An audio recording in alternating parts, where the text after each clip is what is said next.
আসসালামু আলাইকুম। আজকে চলে যাচ্ছি মিরপুর 6 নম্বর চলন্তিকার মোড়ে একটা সেকেন্ড হ্যান্ড বাইক কেনার জন্য।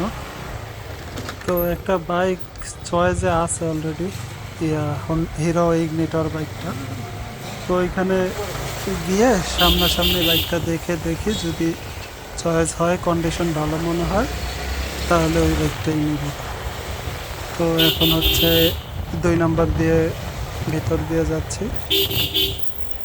তো কাছাকাছি চলে আসছি, ওই সামনেই শোরুমটা। দেখি, উনি হচ্ছে 1,05,000 চাইতেছে। তো কততে নেওয়া যায় দেখি, আগে কন্ডিশন দেখি বাইকের, তারপরে বাইক নেওয়া যাবে না না যাবে সেটা তারপরে বলতেছি। আগে বাইকের কন্ডিশনটা দেখে আপনাদেরও দেখাই। এই যে এই গাড়িটা দেখার জন্য আসছি।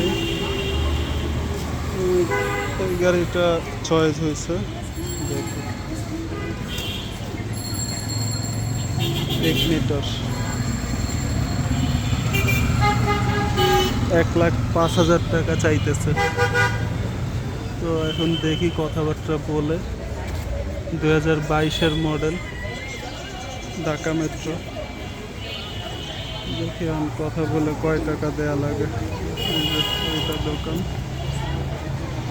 অবশেষে এই বাইকটাই কনফার্ম করতেছি, 1,03,000 টাকা রাখতেছে, এটাই নিলাম।